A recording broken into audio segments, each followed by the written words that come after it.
नमो अरिहन्ताणम्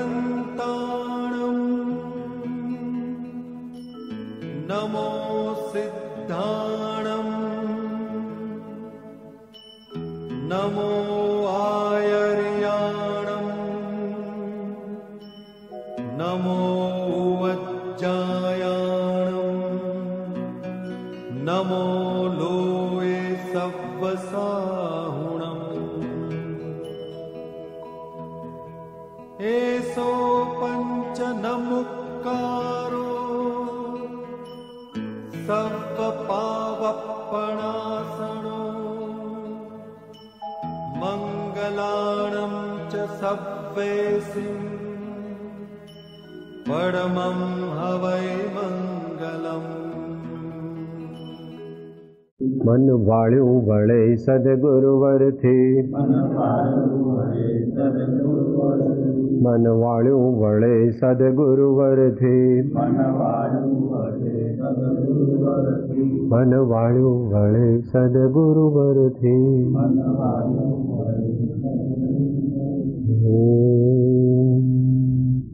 મોક્ષમાર્ગસ્ય નેતારં ભેત્તારં કર્મમૃતામ જ્ઞાતારં વિશ્વતત્ત્વાનાં વંદે તદ્ગુણલબ્ધયે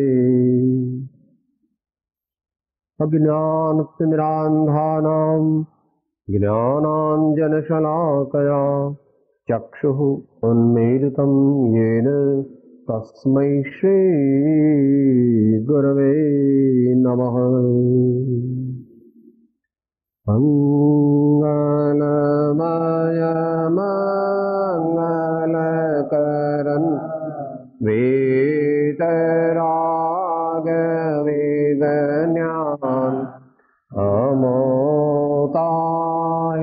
જાતે ભયે અરેહન આદેમ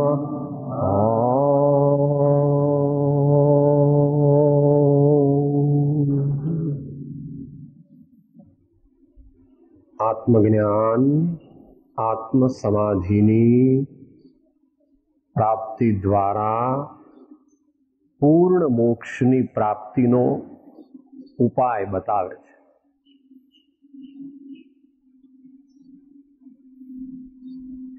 આમ તો આપણે ઘણા વર્ષોથી સાધના કરીએ છીએ, અનેક પ્રકારે ભક્તિ,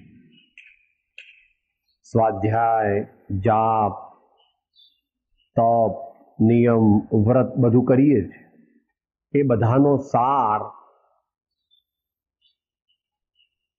કેટલો?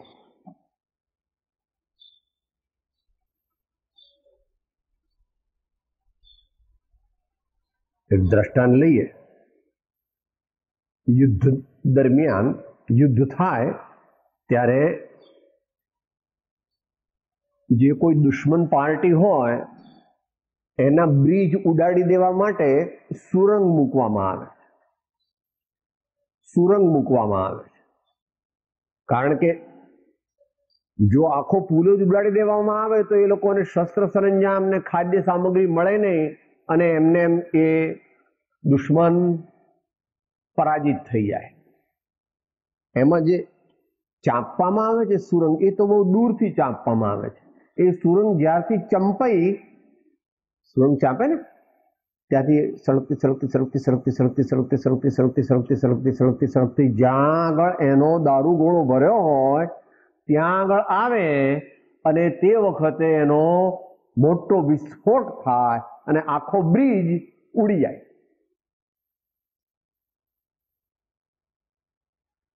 એમ આપણે જે બધી સાધના કરીએ છીએ, કોઈ પણ પ્રકારની જે જીવ કરતો હોય તે સમજણપૂર્વક, એ બધી સાધના કરતા કરતા કરતા કરતા કરતા કરતા કરતા શું થવાનું છે? મોહ નષ્ટ થવાનું। મોહ નષ્ટ થવાનો। એ મોહ નષ્ટ ન થાય તો કરેલી બધી સાધના તે મોક્ષનું કારણ બની શકતી નથી। બંને ઇમ્પોર્ટન્ટ છે। જ્યારથી સુરંગ ચાંપી ત્યારથી એ બ્રિજનો નાશ થવો ચાલુ થઈ ગયો. હજુ બ્રિજ નાશ નથી પામ્યો, પણ એ સુરંગ ચાલતી ચાલતી ચાલતી ચાલતી સળગતી સળગતી સળગતી સળગતી સળગતી જ્યારે એ દારૂગોળાનો જથ્થો જ્યાં ભર્યો છે ત્યાં આગળ જેવી એ સુરંગનો અગ્નિ જાય કે તરત મોટો વિસ્ફોટ, એમ આપણી સાધનામાં પણ આ મોહ, અજ્ઞાન, રાગ, દ્વેષ એનો નાશ કરવાનો.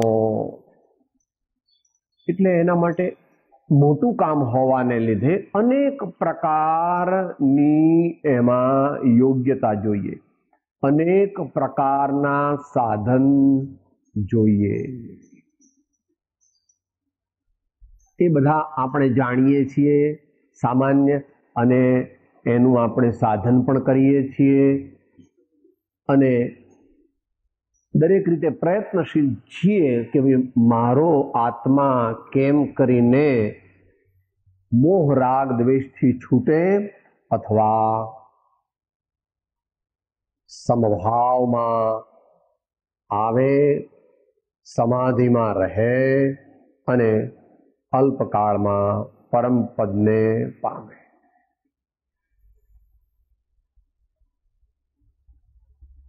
જે આપણે અહીંયા વિચારવાના છીએ એ તો લગભગ 18-20 દિવસ ચાલશે વાત, પણ એનો સાર આજે આપણે એક ઇન્ટ્રોડક્શન રૂપે લઈએ છીએ કે જેથી ખ્યાલ આવે કે એ બધી ગાથાઓ જ્યારે સમજીશું ત્યારે આ સેન્ટ્રલ થીમ જો ખ્યાલમાં હશે તો એ બધી ગાથાઓ સાચી સમજાશે. સાચી એટલે તેનું ફળ આપવા રૂપી સચ્ચાઈ. ઘણું સમજે પરંતુ આત્મા તરફ ન વળે તો ભગવાન એમ કહે છે કે તું સમજ્યો નથી. ભગવાન એવા, ભગવાન રિઝલ્ટ ઓરિએન્ટેડ છે. ભગવાન રિઝલ્ટ ઓરિએન્ટેડ કે મને બહુ જ્ઞાન છે, બહુ જ્ઞાન છે મને, કે તારું જ્ઞાન તેટલું જ અમે જાણીએ છીએ જેટલી તને સમતાની પ્રાપ્તિ થઈ નિશ્ચયમાં. કારણ કે આપણે જે સમજી રહ્યા છીએ તે નિશ્ચય નહીંની મુખ્યતાથી સમજી રહ્યા છીએ. કે કેમ એમ સાહેબ? તો કે જે શાસ્ત્ર આપણે સમજવાનો પ્રયત્ન કરવાના છીએ એનું નામ છે પ્રવચન સાર. જેવું નામ તેવા ગુણ. એટલે ભગવાનના જે પ્રવચન હતા એને શાસ્ત્ર ભાષામાં દિવ્ય ધ્વનિ કહે છે, આપણે અત્યારે સાદી ભાષામાં વાત કરીએ. ભગવાનના જે પ્રવચન હતા એ પ્રવચનની નોટ્સ બનાવી લીધી આચાર્ય ના ગુરુઓએ, ગણધરાદિ કહે. અને ગણધરાદિ એ નોટો જે લખેલી એ ગુરુ પરંપરાથી મોટા પુરુષોને પ્રાપ્ત થઈ તે આજ સુધી હજુ શબ્દ રૂપે તો ઉપલબ્ધ છે. શબ્દો રૂપે તો ઉપલબ્ધ છે. જે રીતે માનવું હોય તે. ભગવાન મહાવીરની પરંપરાથી માનો તો ગૌતમ સ્વામી વગેરેથી શુદ્ધકેવળી ભદ્રબાહુ સ્વામી સુધી, ત્યાર પછી જેમણે લખ્યું છે એના ગમક ગુરુ શુદ્ધકેવળી ભદ્રબાહુ સ્વામી છે, એમ તેઓએ વિધાન કર્યું છે. કોણે લખ્યું છે આ પ્રવચન સાર? તે કુંદકુંદ સ્વામી આચાર્ય દેવનું રચેલું છે. અને કથા ન્યાયથી તમે જાઓ તો તેઓ શ્રીને સાક્ષાત વર્તમાનમાં વિહરમાન સિમંદર ભગવાન ના દર્શન નો લાભ મળેલો, એટલે ત્યાં ગયા હોય અને ત્યાં એમણે જે ભગવાનની વાત સાંભળી એની નોટ બનાવી દીધી કે સાહેબ એમાં કઈ ભૂલ થાય કે આપણા જેવાની થાય, એમની ન થાય. કે કેમ? કે અબજો શ્લોકો તો એમને મોઢે હતા એટલી એમની પ્રજ્ઞા હતી, પરમ સંયમધારી હતા. જેટલા દિવસ ત્યાં જાય ત્યાં એટલા દિવસના ઉપવાસ હોય એમને. અહીંયાની કોઈ ત્યાંનો કોઈ આહાર એમને હોય. એટલે જ્ઞાની, ધ્યાની, તપસ્વી, પરમ યોગી, અનેક રિદ્ધિ સિદ્ધિના ધારણ કરનાર હતા. એટલે કીધું સાહેબ કદાચ એમની નોટ લખવામાં થોડી ભૂલ થઈ ગઈ હોય તો, એટલે થવાના કોઈ ચાન્સ આપણી દ્રષ્ટિએ તો નથી. છતાં બીજા શાસ્ત્રો સાથે મેળવણી કરવી. કારણ કે તેઓ પોતે જ કહે છે કે હું કેવળ જ્ઞાની નથી, તેથી મારી ક્યાંક અજાણતા અલ્પ ભૂલ થઈ જાય તો તમે મોટા પુરુષો છો તે મને માફ કરજો, મારી ખોટી વાત પર ચોકડી મૂકજો અને સાચા વચન જે મારાથી વિશેષ રિદ્ધિ સિદ્ધિ અને જ્ઞાન સંયમ વાળા હોય તે સાચા વચન લખજો, કારણ એમને કઈ મારું તારું છે, એમને તો એટલો જ ભાવ છે કે કોક જીવ સત્ય સમજીને એના અંતરમાં ગ્રહણ કરી લે તો એને પરમપદની પ્રાપ્તિ થઈ જાય. એટલે પ્રવચન સાર, essence of the sermons of the omniscient Lord. સર્વજ્ઞ પરમાત્માના પ્રવચનોની ટૂંકી નોંધ. પ્રવચન સાર છે એટલે અધ્યાત્મ ગ્રંથ છે, પરમ અધ્યાત્મ ગ્રંથ છે, અને એથી એમાં નિશ્ચય નહીંની મુખ્યતાથી બધું વ્યાખ્યાન આવશે. જે કંઈ અહીંયા કથન કરશે તેમાં બધું નિશ્ચય નહીંની મુખ્યતાથી સમજી લેવું. હવે આપણે એનો જરા રિવ્યુ એક ટૂંકમાં વિચાર કરી જઈએ કે આ બધી ગાથાઓમાં એકની એક વાત જુદી જુદી રીતે આપણને સમજાવશે, પણ એમાં સેન્ટ્રલ થીમ જે છે છેલ્લા કહે એ માટે પુલ ઉડી જાય એ જે છે, સુરંગ થી પુલ ઉડી જાય કે જેથી દુશ્મનોને શસ્ત્ર સરંજામ પણ ન મળે અને ખાવાનું પણ ન મળે, કારણ કે ત્યાંથી જ બધી ટ્રકો અને બધું આવે. એમ આપણું પણ પ્રયોજન શું છે કે ભગવાનની સેન્ટ્રલ થીમ જે છે કે આપણો અને જગતનો શું સંબંધ છે એ આપણા ઉપયોગમાં, આપણા હૃદયમાં, આપણા અંતરંગ અભિપ્રાયમાં જો ઉતરી જાય, ઉતરે અંશે પણ ઉતરે તો પણ આપણું કામ ઘણા અંશે થઈ જાય. એ વાત આચાર્ય ભગવાન જણાવે છે. સર્વ અધ્યાત્મ શાસ્ત્રોનો સાર, અવલંબન ભલે પ્રવચન સારનું છે, કારણ કે પ્રવચન સારમાં જે લખ્યું છે તે બધાય શાસ્ત્રોનો અંદર સાર મૂક્યો, કારણ કે બધા શાસ્ત્રોનો સાર તો થોડો જ છે કે સાહેબ જુદા જુદા શાસ્ત્રોનો સાર જુદો જુદો હોય કે ના, બધા અધ્યાત્મ શાસ્ત્રોનો સાર એ છે કે શુદ્ધ ઉપયોગને, શુદ્ધ ભાવને પ્રાપ્ત કરવો અને શુભ અશુભ ભાવો તેનો રાસ કરવો. આ ધ્યેય છે. આ બધા શાસ્ત્રોનો શું કહે છે? આત્મસિદ્ધિ. સાથે બોલો. કદાચ એમ કે સાહેબ આ તો જૂના જમાનાની વાત. જૂનો જમાનો ને નવો જમાનો, એમાં પરમાર્થમાં ભેદ પડતો એક હોય ત્રણકાળમાં પરમાર્થનો પંથ, પ્રેરે તે પરમાર્થને, તે વ્યવહાર સંબંધ. શું સાર છે? વીત્યો કાળ અનંત તે કર્મ શુભાશુભ ભાવ, તે શુભાશુભ છેદતા ઉપજે મોક્ષ સ્વભાવ. ત્યાં સ્વભાવ એટલે પર્યાય. સ્વભાવ કોઈ દિવસ ઉપજતો નથી, પણ મોક્ષ સ્વભાવ ઉપજે એટલે મોક્ષ પર્યાય. આપણે બધા પ્રયત્ન શા માટે કરીએ છીએ? આપણે કેવળ જ્ઞાન પ્રાપ્ત કરવું છે, અંતિમ. એને માટે 7મું ગુણસ્થાન પ્રાપ્ત કરવું જરૂરી છે, એને માટે 4થું ગુણસ્થાન પ્રાપ્ત કરવું જરૂરી છે, એને માટે ઉત્તમ મુમુક્ષુતા પ્રાપ્ત કરવી જરૂરી. એ પહેલા સામાન્ય મુમુક્ષુતા પ્રાપ્ત કરવી જરૂરી. તમારી દુનિયામાં પણ પહેલા કોઈ હજારપતિ થાય, પછી લખપતિ થાય, પછી લક્ષાધિપતિ થાય, પછી કરોડપતિ થાય, પછી અબજપતિ થાય, પછી અબજાધિપતિ થાય. એમ અહીંયા પણ ક્રમ માટે સર્વ શાસ્ત્રોનું સાર શું છે કે જો ભાઈ આ આપણે છે, આ આપણે છે, જેટલા પ્રમાણમાં હોય એટલા પ્રમાણમાં. જે જીવ લોકોને બતાવવા ધર્મ કરે છે તેને માટે આ વસ્તુ છે નહીં.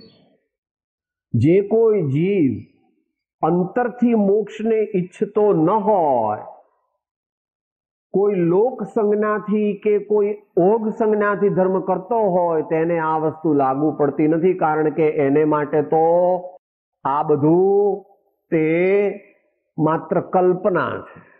પણ અહીં તો કોની વાત ચાલે છે? હોય મુમુક્ષુ જીવ તે સમજે એહ વિચાર, હોય મતાર્થી જીવ તે અવળો લે નિર્ધાર. એની વાત અહીંયા થતી. સાધક જીવ એટલે આપણે, ને આપણે એટલે જરા અંદરમાં ઊંડા જવાનું. આપણે એટલે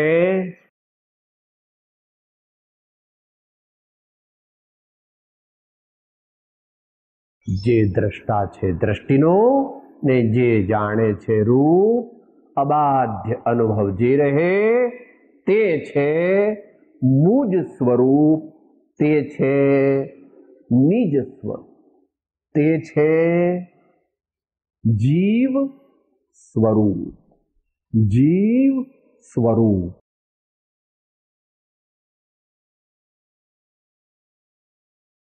હવે આપણે છીએ અને આ દુનિયા છે. અહીંયા જગત શબ્દ વાપર્યો છે તે વર્તમાન જગતના અર્થમાં ન લેવો, વિશ્વના અર્થમાં લેવો. વિશ્વ કે સાહેબ વિશ્વ અને જગતમાં શું છે? વિશ્વ એટલે બ્રહ્માંડ અને જગત એટલે સામાન્યપણે આ દુનિયા. એ તો આટલી નાની છે, એટલી માત્ર 5.5 અબજ મનુષ્યો એમાં વસે છે અને જ્ઞાત ભૂગોળ પ્રમાણે આ બાજુ લોસ એન્જલિસ થી માંડીને આ બાજુ ટોક્યો સુધીની દુનિયા લોકો કહે છે કે આ દુનિયા. એટલી દુનિયા નથી પ્રભુ. આ દુનિયા વર્તમાન જે છે એ તો વિશ્વનો એક सिंधु में बिंदु है, सिंधु में बिंदु है એટલે સમસ્ત વિશ્વના પદાર્થો. પદાર્થો એટલે તત્વો, દ્રવ્યો, વસ્તુઓ સામાન્ય અર્થમાં અહીંયા અત્યારે વાત ચાલે છે. બધા અહીંયા તત્વથી નો અર્થ છે તત્વ દ્રષ્ટિથી. તત્વ દ્રષ્ટિથી એટલે પરમાર્થ દ્રષ્ટિથી, નિશ્ચય દ્રષ્ટિથી, from absolute point of view, from absolute point of view, પરમાર્થથી જોતા પરદ્રવ્યો.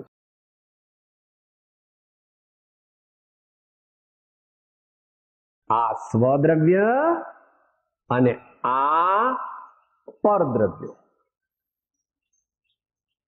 સ્વદ્રવ્ય એટલે આપણે, હું, સાધક, અને પરદ્રવ્યો જગત, વિશ્વ.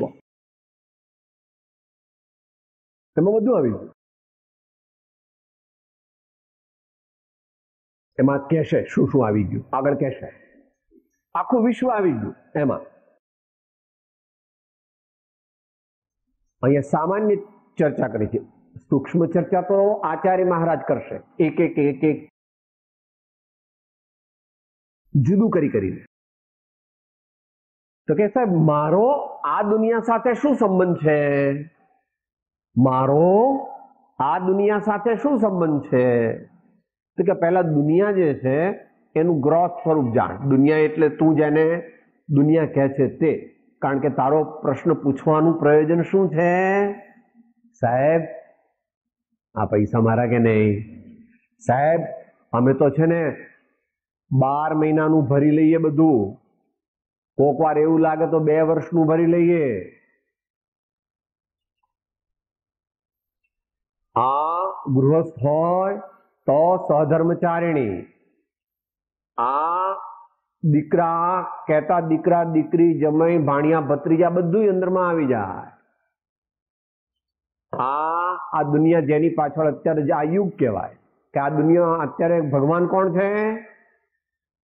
બધાય કોણ કે સાહેબ મહાવીર ભગવાનનું અમારે કામ નથી, પારસના ભગવાન, રામ ભગવાન, આ તો બધું આપણે શું કામ છે, મને તો આ ભગવાન આપો એટલે મારે બધું આવી ગયું, એમ દુનિયાના લોકો અત્યારે કહે. આમ તો ત્રણેય કાળમાં લોકો કહે છે, પણ અત્યારે આ મુખ્ય થઈ ગયા, સાવ મુખ્ય થઈ ગયા.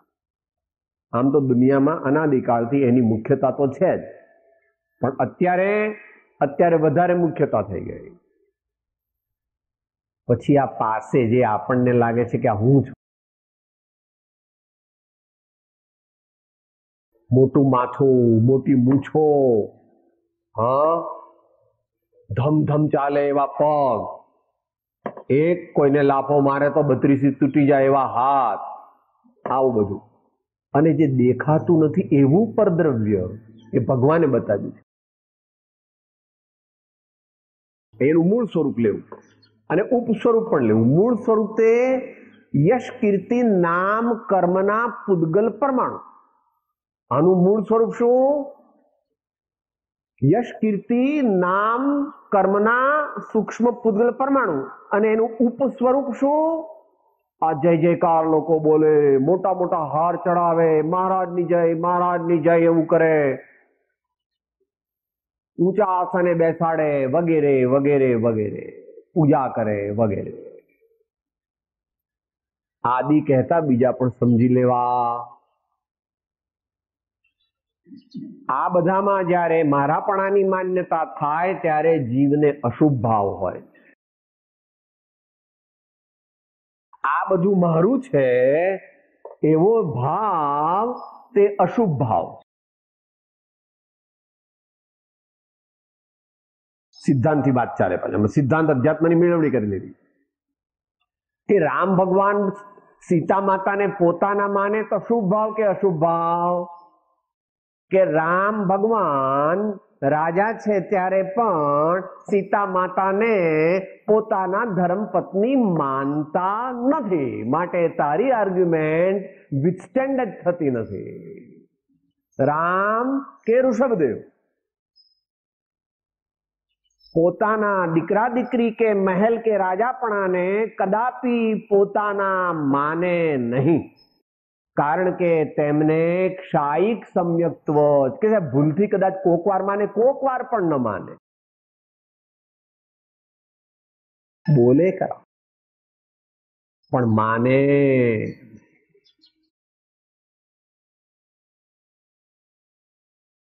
પણ જ્યારે તેમનો રાગ પણ સીતા પ્રત્યે થાય ત્યારે તે અશુભ ભાવ. મોહ તો હોય જ નહીં, એને માને તો નહીં, પણ જ્યારે તીર્થંકર ભગવાન પણ પોતાના રાણીઓ રાજકુમારો કે રાજ્ય પ્રત્યે આ મહારાજ છે એવું માન્યા વિના પણ પ્રવર્તન કરે ત્યારે તે પણ અશુભ ભાવ.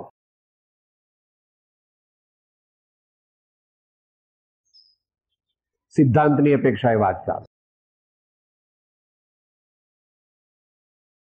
કે સાહેબ એનું લોજિક આપો.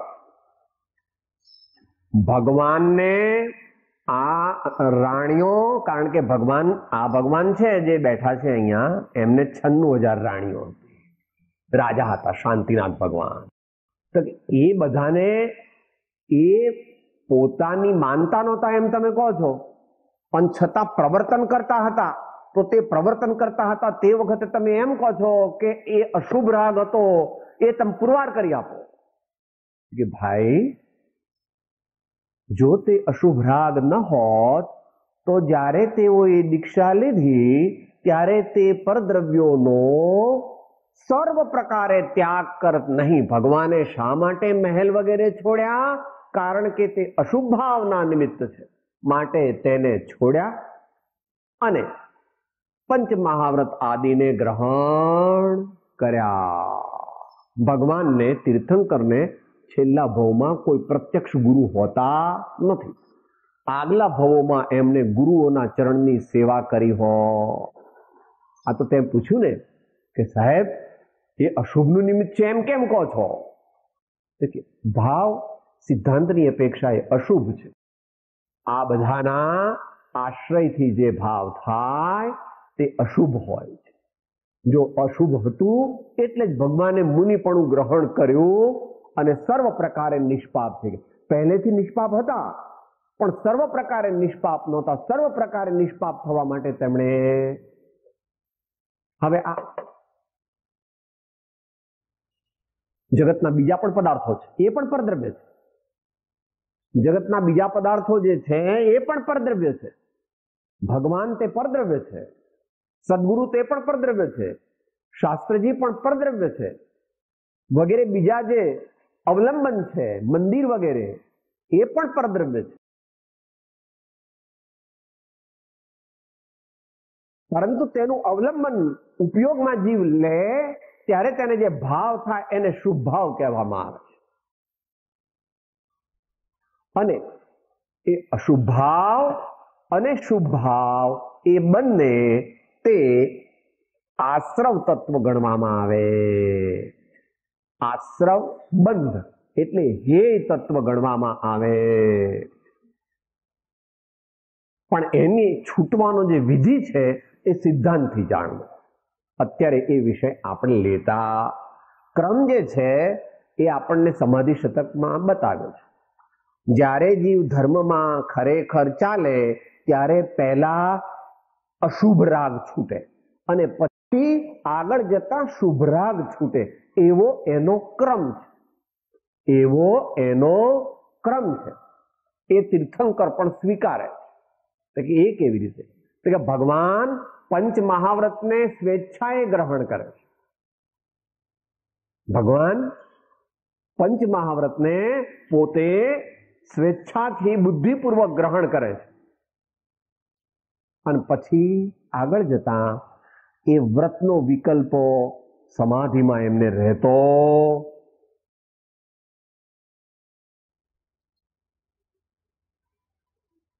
સમાધિમાં ચાલ્યા જાય ભગવાન, ત્યારે હું મુનિ છું, મારે અહિંસા વ્રત મહાવ્રત પાળવું છે, મારે સત્ય મહાવ્રત પાળવું છે, મારે અચૌર્ય મહાવ્રત પાળવું છે, બ્રહ્મચર્ય મહાવ્રત પાળવું છે, અપરિગ્રહ મહાવ્રત પાળવું છે. એવો વિકલ્પ ભગવાનને સમાધિમાં હોતો નથી.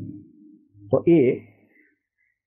એનો ક્રમ જે છે તે ગુરુગમથી સમજવો. એ આપણને ક્રમે કરીને થોડું ઘણું અહીંયા સમજાવશે. હવે આટલા બેકગ્રાઉન્ડ પછી છેલ્લો મુદ્દો જે સમજાવવાના છે, આપણે અહીંયા જે ગાથાઓ વાંચીશું 179 થી 200, એમાં 200મી ગાથામાં આ આવશે. જીવ સાધક જીવ જ્ઞાની થાય છે. સાધક જીવ જ્ઞાની બને છે. જેને હજુ આત્મજ્ઞાન નહોતું પ્રગટ થયું, અજ્ઞાની હતો અથવા મિથ્યા દ્રષ્ટિ હતો, તે સમ્યક દ્રષ્ટિ થઈ જાય, નિશ્ચય સમ્યક દ્રષ્ટિ થઈ જાય. મિથ્યા દ્રષ્ટિ એટલે સામાન્ય મિથ્યા દ્રષ્ટિ નહોતો, મહામુમુક્ષુ હતો. મહામુમુક્ષુ હતો, તેમ પણ મુમુક્ષુ મટીને જ્ઞાની બને છે. એ કેવી રીતે બને એ છેલ્લો મુદ્દો છે. જે સ્વદ્રવ્ય છે, જે જ્ઞાન ભાવ છે અથવા નિજ ભાવ છે અથવા શુદ્ધ ભાવ છે, તે પરમાર્થથી જોતા from absolute point of view આપણે કોણ? આપણે આટલું જ. ડબલ લીટી છે. હું કોણ છું? હું કોણ છું? હું ખરેખર કોણ છું?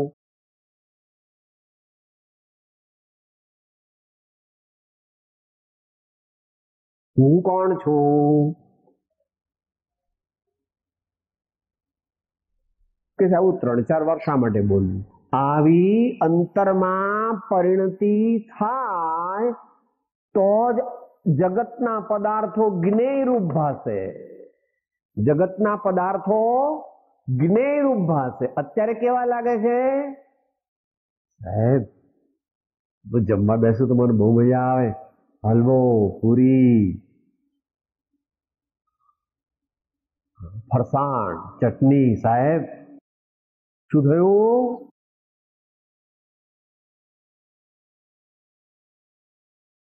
શું થયું? મારા, સારા અથવા માઠા કેવા ભાષે જગતના પદાર્થો આ જીવને? મારા, સારા અથવા માઠા, એ બધું અજ્ઞાન છે. પણ આ તો હું મહાપુરુષ તો મારું જ કહેવાય, આ મારું જ છે. કપડાનો સ્વામી કપડું છે. જે જેનું હોય ખરેખર તે કાયમ તેની સાથે રહે. કપડું આપણી સાથે કાયમ રહેતું નથી, આ શરીર પણ આપણી સાથે કાયમ રહેતું નથી. અને પછી સૂક્ષ્મમાં જ્ઞાનાવરણીયાદિ કર્મો અને રાગાદિ ભાવો તે પણ આત્મા અરિહંત સિદ્ધ થશે એટલે એવા એ પણ આત્મામાં રહેશે નહીં. માટે એ પણ ખરેખર જોતા મારું સ્વદ્રવ્ય નથી એમ સમજાવવાનું છે. આચાર્ય તો પોતે મોટા પુરુષ છે એટલે બધી રીતે સમજાવશે, પણ આટલું પહેલા બેસે છે એટલા માટે રિપીટ એવું એમ મહાપુરુષો છે. જે વસ્તુ બરાબર મગજમાં, મનમાં, હૃદયમાં, ભાવમાં ઠસાવવી હોય ફરી ફરી અનુપ્રેક્ષા. એટલા માટે અનુપ્રેક્ષા.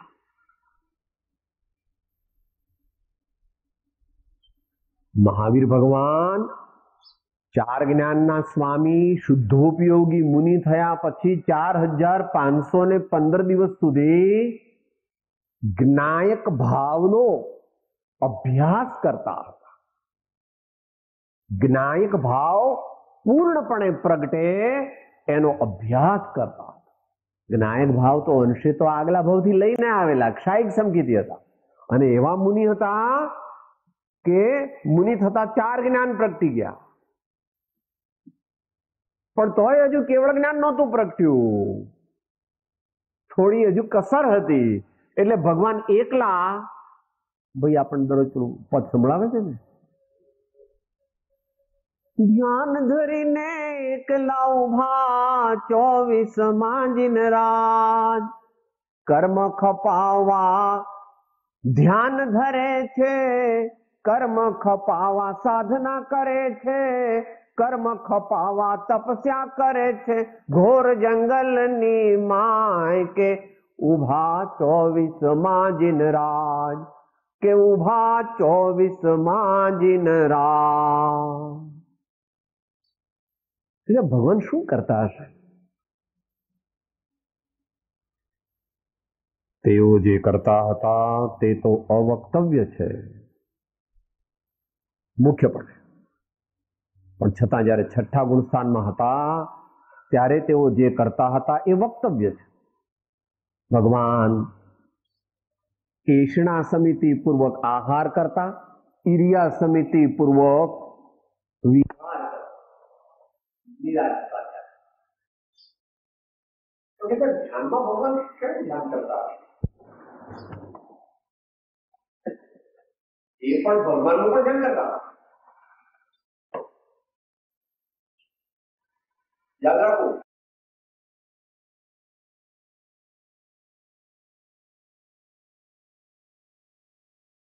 કે એમને તો ગુરુ નહોતા. આગલા ભાવ દેખતા હતા. આગલા ભાવમાં કોણ ગુરુ હતા? આગલા ભાવમાં જે ગુરુ હતા એમને વંદના કરે છે. એમને તો કેટલાય ભાવ દેખાય છે. અવધિ જ્ઞાન પણ છે ને મનપરે જ્ઞાન પણ છે. આગલા ભાવમાં જે ગુરુ હોય એમના ઉપર ઉપકાર કર્યો તો તેમની વંદના પણ કરે. બધા ભગવંતોની વંદના પણ મનથી, આમ તો ધ્યાનમાં બેઠા છે. એમનો આત્મા શું કરે છે? વચ્ચે વચ્ચે મુખ્ય તો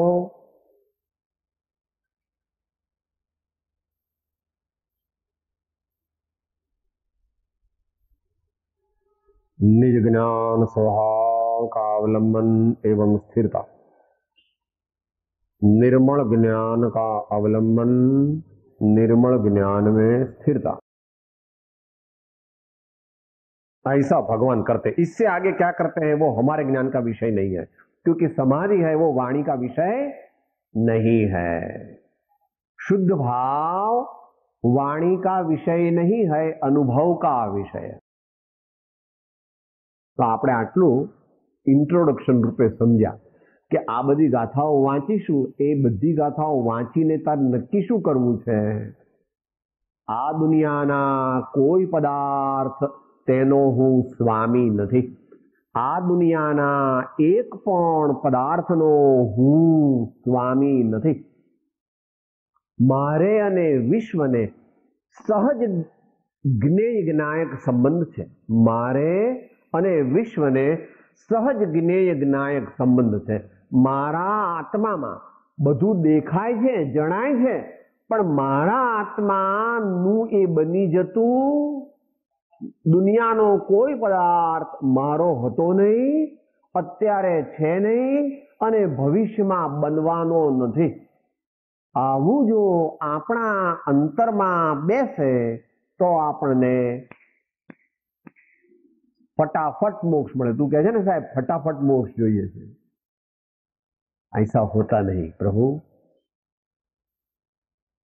बहुत परिश्रम, बहुत जागृति, बहुत विश्वास, बहुत सहन करना, बहुत समता में रहना, अपने ध्येय को छोड़ना नहीं, भूलना नहीं, उसी की लगन में रहना, बार बार उसकी लगन लगाना.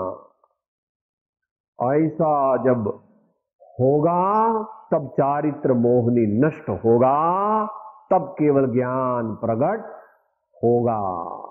उसके पहले आत्मज्ञान भी इसी पद्धति से प्रगटेगा.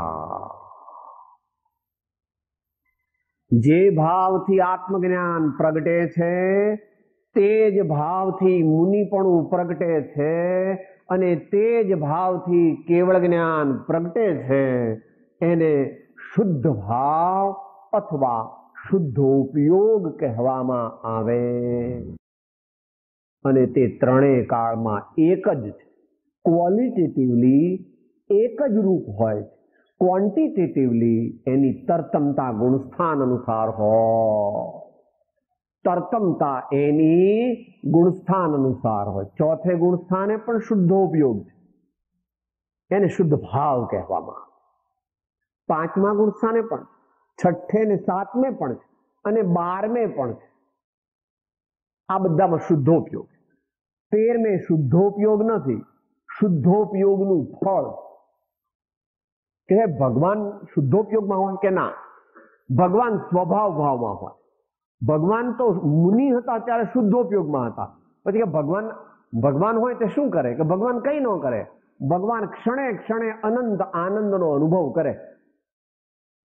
ભગવાન ક્ષણે ક્ષણે વિના પ્રયત્ને સહજ રૂપે અનંત આનંદનો નવો નવો અનંત આનંદ ભગવાન અનુભવે ને એવો અનંત કાળ સુધી અનુભવવાના.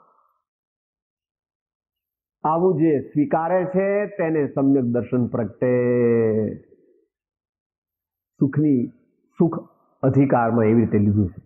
એટલે ભગવાનનું તમે ભગવાનનું જ કહેતો છો. લો ભગવાનની પાસે કઈ નહીં તો એમને ભગવાનને અનંત આનંદ. હું તમે વાત કરો, ભગવાનને કઈ નથી, કોઈ પરદ્રવ્યનું અવલંબન નથી, કાંઈ પણ એમને દુનિયાની સગવડ નથી, તો પણ એમને ક્ષણે ક્ષણે નવો નવો અનંત આનંદ આત્મામાંથી જ પ્રગટતો જાય છે. અને એવો આનંદ આગામી અનંત કાળ સુધી રહેશે. આવું તારા અંતરમાં જ્યારે બેસશે ત્યારે તારું કામ થશે. માટે એનો પ્રયત્ન કરો. એ પ્રયત્ન કરાવવા માટે આપણને આમાં પ્રયત્ન કરાવવાના છે. આમાં જે કે આપણે સ્વાધ્યાય કરશું એમાં ऐसा निर्णय होना. એટલે કૃપાળુ દેવે 254માં આત્મજ્ઞાનને રોકનારા જે 3 કારણ કીધા છે એમાં છેલ્લું આ મૂક્યું છે, પદાર્થનો અનિર્ણય. કે સાહેબ આ બીજું બધું તો મેં છોડી દીધું, પણ આ એક દીકરી તો મારી સાથે રહે ને સાહેબ, આ શરીર તો મારું ખરું કે નહીં? એનો જવાબ એમણે આપ્યો છે એ જ છે, બીજો છે નહીં. કઈ અન્ય તે પરમાણુ માત્ર નથી કદી મારું ખરે. આવું ધીમે ધીમે બેસાડવાનું છે. આજથી ચાલુ કરીએ, ચાલુ કર્યું હોય તો ચાલુ રાખીએ અને વધારીએ. જ્યારે શ્રેણી માનશું ત્યારે પૂરેપૂરું પ્રગટશે અને પછી કેવળ જ્ઞાન થતા એની સમાપ્તિ થઈ જાય છે. સાધના માર્ગ એન્ડ when કેવળ જ્ઞાન manifests itself. કેવળ જ્ઞાન પ્રગટ થાય ત્યારે સાધક અવસ્થા રહેતી નથી, સિદ્ધ અવસ્થા થઈ ગઈ. અરિહંત હોય તે પણ સિદ્ધ છે અને સિદ્ધ ભગવાન પણ સિદ્ધ છે. કારણ કે અરિહંત ભગવાનને પણ ઘાતી કર્મો નથી અને સિદ્ધ ભગવાનને પણ ઘાતી કર્મો નથી. અઘાતી કર્મો તે આપણને કઈ દુશ્મન રૂપ નથી. ઘાતી કર્મો જે છે તે જ આપણું બગાડનારા નિમિત્તની અપેક્ષાએ છે. તો આવું આટલા દિવસોમાં વારંવાર ફરી ફરી નક્કી કરવાનું. કઈ પ્રશ્નો હોય તો વિચારીએ, નહીં તો ગાથાની ઇન્ટ્રોડક્શન કરીએ.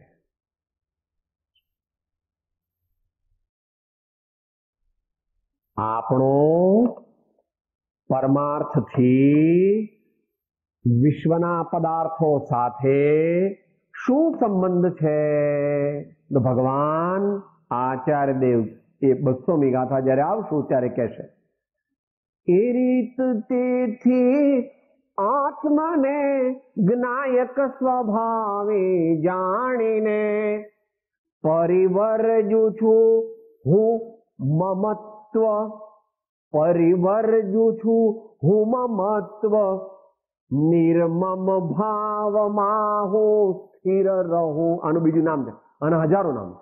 જ્ઞાયક ભાવ, સમતા ભાવ, નિર્મમત્વ ભાવ, સહજ ભાવ, સહજાત્મ સ્વરૂપ ભાવ, એવા એના અનેક નામ. પરિવર્જુ છું હું મમત્વ, મારા માનતો નથી, પરિવર્જુ છું, છોડી દઉં છું.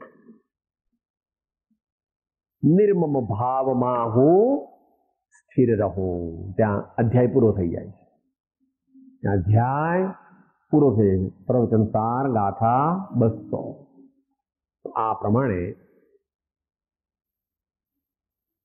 પ્રારંભ કરીએ.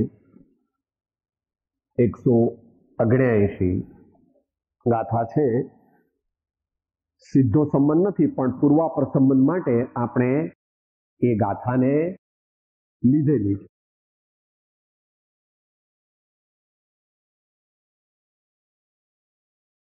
શ્રી પ્રવચન સાર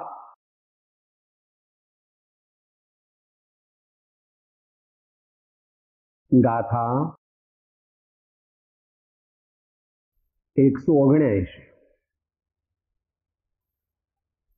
હમણાં વિશેષ જાગૃતિમાં જે ધૂન બોલ્યા એ ધૂન અહીં આચાર્ય ભગવાન આજ્ઞા રૂપે આપે છે.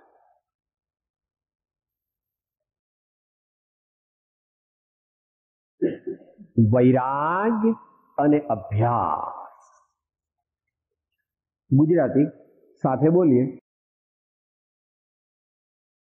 જીવ રક્ત બાંધે કર્મ રાગ રહિત જીવ મુકાય છે. આ જીવ કેરા બંધનો સંક્ષેપ નિશ્ચય જાણજે. અર્થ સરળ હોવાથી માત્ર વાંચી જઈએ ટીકા સાથે. અર્થ સરળ છે, સમજવામાં સરળ છે, શ્રદ્ધવા અને આચરવામાં ઘણો વિકટ છે. પણ એ વિકટની સિદ્ધિ થશે ત્યારે જ આપણે જીવમાંથી શિવ થઈશું, સાધકમાંથી સિદ્ધ થઈશું. અજ્ઞાની હોય તો જ્ઞાની થઈશું અને જ્ઞાની હોય તો પૂર્ણ જ્ઞાની. જેટલો રાગ મટે તેટલો તે જીવ જ્ઞાની કહેવાય. માટે પૂર્ણ જ્ઞાની તો માત્ર કેવળ જ્ઞાની પરમાત્મા છે. બાકીના બધા પોતપોતાના પ્રમાણમાં જ્ઞાની સમજવા. રાગી આત્મા કર્મ બાંધે છે, રાગ રહિત આત્મા કર્મથી મુકાય છે. આ જીવોના બંધનો સંક્ષેપ નિશ્ચયથી જાણ. કેમ? અધ્યાત્મ શાસ્ત્ર છે. આપણે વાત થઈ ગઈ હતી, નિશ્ચય નયની મુખ્યતા છે.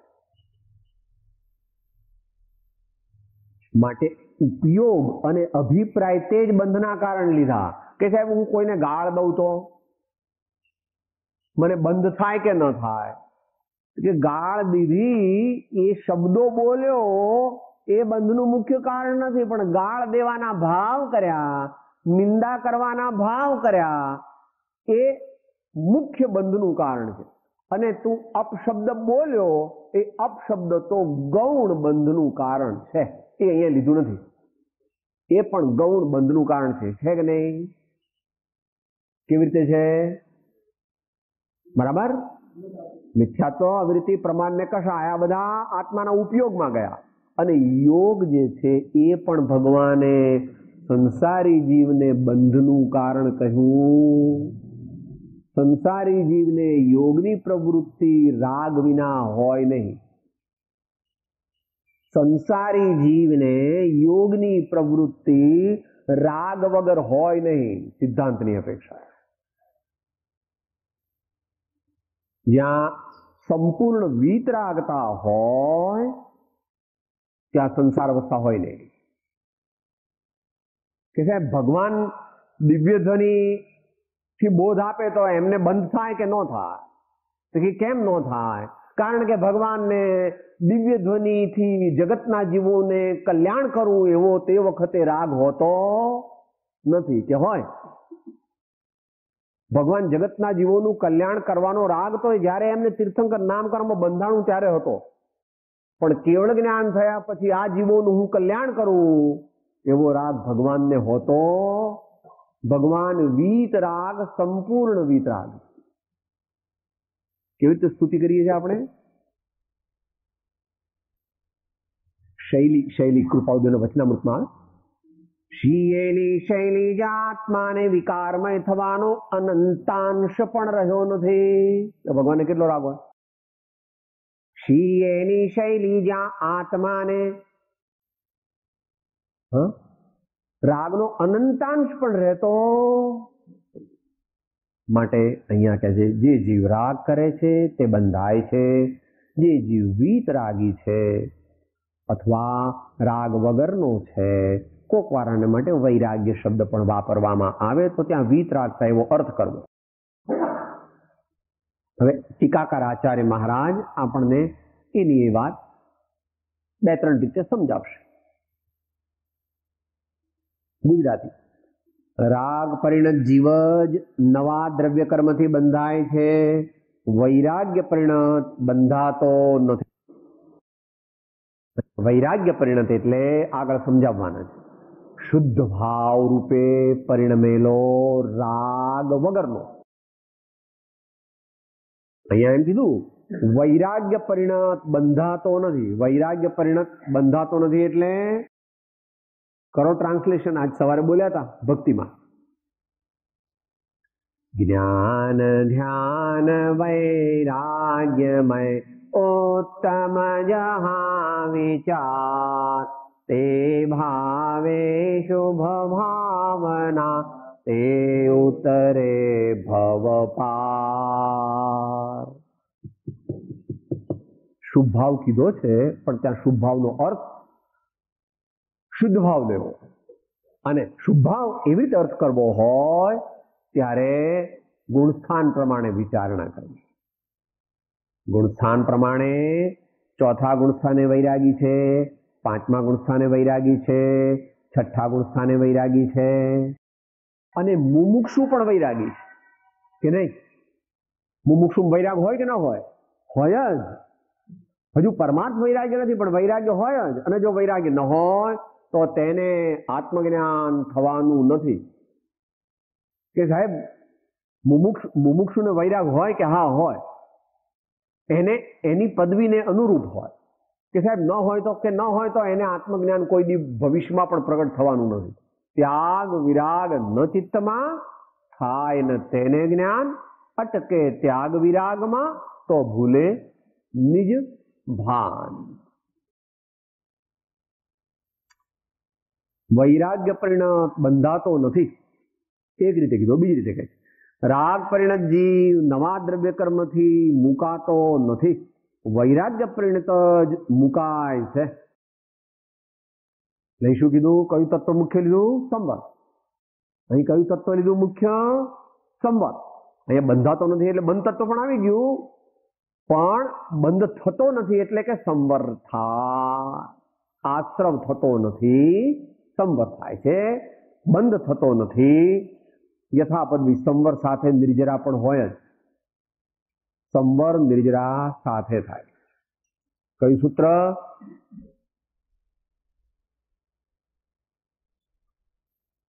સૂત્ર બોલો. તપસા નિર્જરા ચ. તપસા નિર્જરા ચ. ચ કેમ મૂક્યો? તપથી નિર્જરા પણ થાય છે, અને આગળ જેનું વર્ણન કર્યું તેવો તપથી સંવર પણ થાય. તપસા નિર્જરા ચ. તો મુનિરાજ અથવા સાચા જ્ઞાનીને જે પ્રમાણમાં તપ કરે તે પ્રમાણે શું શું થાય? સંવર પણ થાય, એટલે નવા કર્મો આવે નહીં, અને પહેલા લાગેલા જે કર્મો હતા તે બળી જાય, તેમ તેઓની જલ્દી જલ્દી મુક્તિ થાય. કેમ? અંતરમાં આત્માના લક્ષ્ય સહિત, જ્ઞાયકના લક્ષ્ય સહિત વૈરાગ્ય ભાવ, રાગ ભાવ, રાગ ભાવ. જેટલો રાગ ભાવ ન હોય તેટલો, એ પ્રમાણે સમજવું.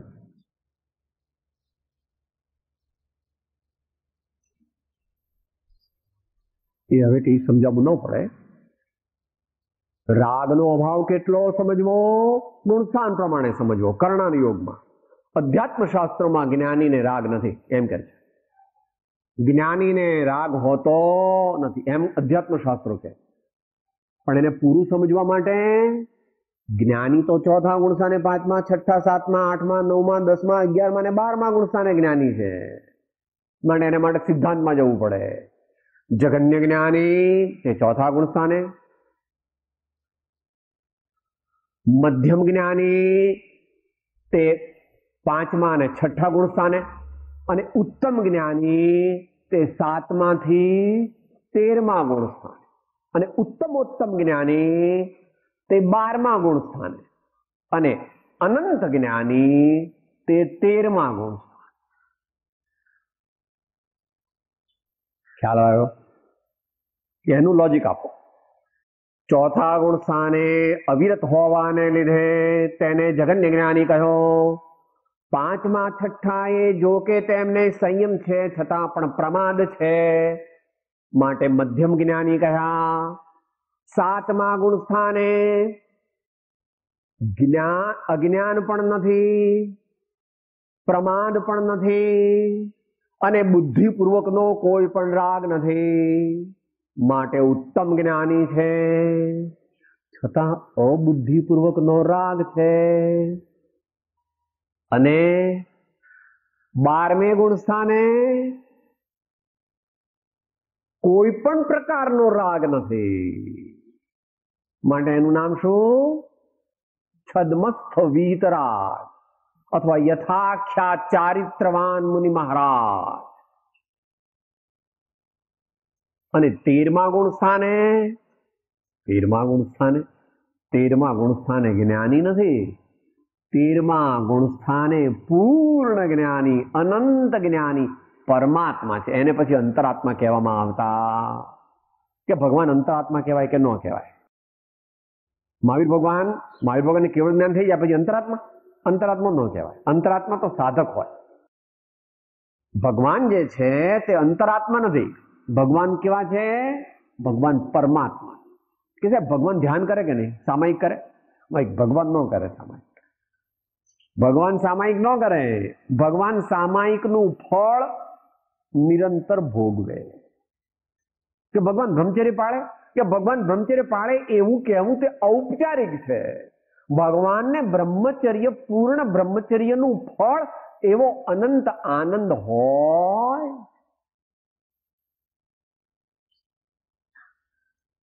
પણ ભગવાનનું પૂર્ણ સ્વરૂપ ભગવાનનું આપણે જાણી શકીએ નહીં, અને કોઈ ગણધરદેવ પણ જાણી શકે નહીં. કારણ કે કેવળ જ્ઞાનાદિનું સ્વરૂપ કેવું છે?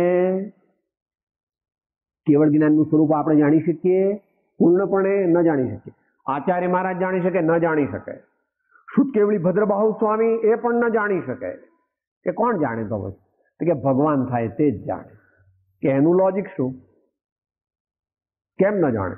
12 અંગ ને 14 પૂર્વો એમને બધી ખબર છે. પ્રભુ, કેવળ જ્ઞાન તે જ્ઞાનનો વિષય નથી. બોલી જાઓ.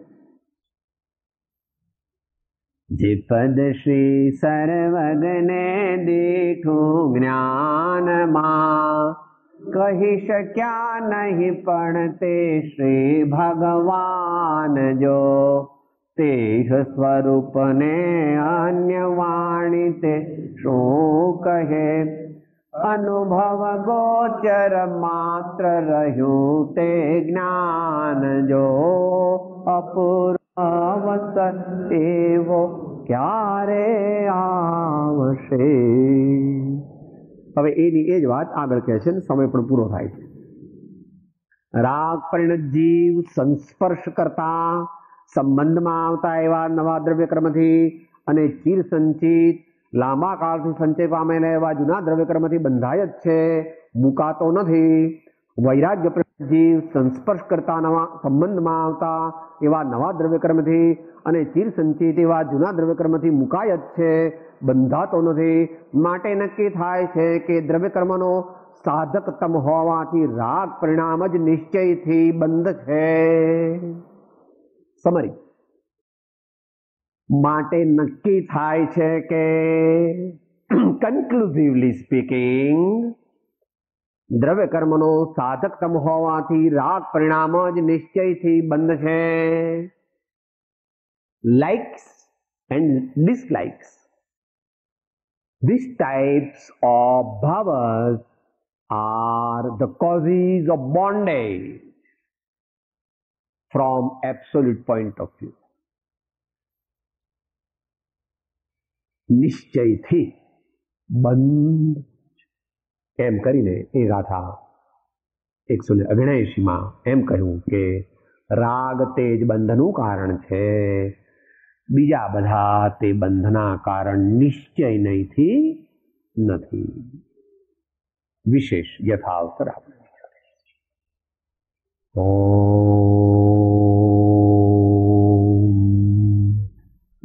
દેહ છતાં જેની દશા વર્તે દેહાતે જ્ઞાનેના ચરણ હો વંદન. સદગુરુ પરમ કૃપાળુ ત્રિલોકના સબ સંતન કી આનંદ. હું આત્મા છું, આપનો સેવક છું, સૌનો મિત્ર છું. હું આત્મા છું, આપનો સેવક છું, સૌનો મિત્ર છું.